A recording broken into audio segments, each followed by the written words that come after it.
नमस्कार, मी प्रसाद बेडेकर.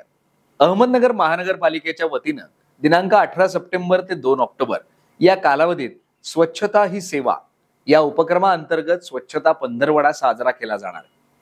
या दरम्यान वेगवेगळ्या महानगरपालिकेतील अधिकाऱ्यांशी आपण एक संवाद साधण्याचा कार्यक्रम करतो आहोत. या संवाद मालिकेत आज आपल्याशी बोलण्यासाठी आहेत माननीय श्री गोडळकर साहेब.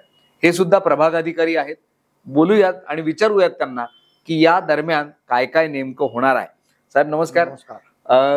प्रभाग अधिकारी हा खर तर खूप मोठ्या आणि वेगवेगळ्या गोष्टींना सामोरा जाणारा व्यक्ती असतो. तुमच्याकडे कोणकोणत्या प्रभागांचं काम आहे आणि तिथे काय काय तुम्हाला काम प्रत्यक्षात करावं लागतं? मी साविडी विभागाकडे प्रभाग अधिकारी म्हणून कार्यरत आहे. प्रभाग अधिकाऱ्यांकडे पाणी पुरवठा, बांधकाम, इलेक्ट्रिक, वसुली, आरोग्य विभाग, जन्म मृत्यू विभाग या विभागांचं कामकाज प्रभाग अधिकाऱ्यांमार्फत होतं. म्हणजे थोडक्यात त्या प्रभागांवर नियंत्रण. ओके. म्हणजे त्या प्रभागांमध्ये ज्या काही छोट्या मोठ्या समस्या येतात त्या सगळ्यांचं साधारणपणे जे काही निराकरण आहे किंवा त्याच्या ज्या समस्या त्या तुमच्याकडे येतात. हो. जन्म मृत्यू दाखल्याचा तुम्ही आता विषय सांगितला तिथे, त्याचं काय काम असतं तुमच्याकडे? का तुमची सही त्या प्रत्येक याच्यावर अपेक्षित असते? सध्या तर नाहीये. सध्या दाखले वितरणाचं काम चालू आहे. जे दाखले घेण्यासाठी येतात आता झोन वाईजच केलेलं आहे. ते संपूर्ण प्रक्रिया जी आहे ती जुन्या महापालिकेत चालायची, ते त्यांनी विकेंद्रीकरण केलंय. ज्या त्या झोनला ते कामकाज देण्यात आले. तुम्ही आता वेगवेगळे सेगमेंट सांगितले की वेगवेगळे विभाग तुमच्या अंडर काम करतात. याच्यातल्या सगळ्यात जास्त अडचणी कशात येतात असं तुम्हाला वाटतं, किंवा ते फार चॅलेंजिंग आहे बा या विभागाचं काम किंवा या सगळ्या गोष्टींचं काम करणं? सगळ्यात जास्त अडचणीचं अतिक्रमण विभागाबाबत असतं. त्यामध्ये शेजारच्यांनी काही बांधकाम वगैरे केलं तर तो लगेच शेजारचा त्याच्या विरोधात अर्ज देतो. मग ती पुढची प्रक्रिया प्रभाग अधिकाऱ्यांमार्फत चालू होते की स्पॉट व्हिजिट करणं, अभिप्रायासाठी नगर रचना विभागाकडे पाठवणं, त्याच्यानंतर मग ते पुढची नोटीस वगैरे काढणं, बजावणं, मग त्याची सुनावणी घेणं उपायुक्त साहेबांकडे. तुमच्यावर खरं तर बऱ्याचदा कामं करताना वेगवेगळं दडपण असण्याची दाट शक्यता आहे. कारण तुम्ही म्हणताय तुमच्या अंडर 4 विभाग आहेत, म्हणजे जवळपास 15 ते 16 नगरसेवकांना तुम्ही सांभाळता. या सगळ्यांचे मूड सांभाळत काम करणं जरा अवघड जातं का? थोडं अवघड जातं, जरा थोडं टेन्शन पण येतंय.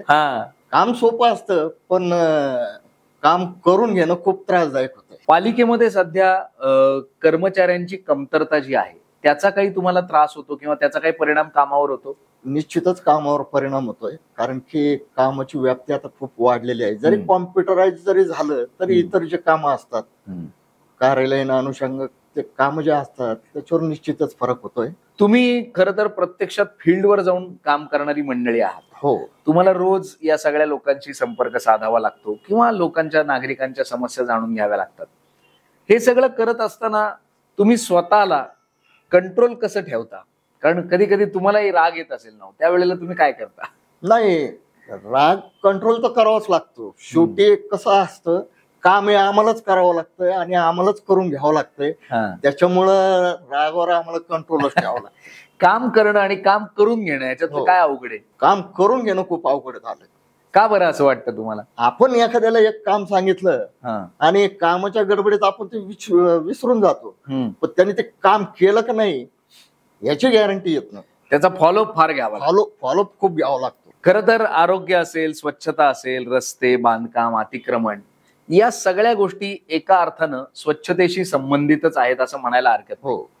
आता 15 दिवस आपण हा स्वच्छतेचा उत्सव साजरा करणार आहोत.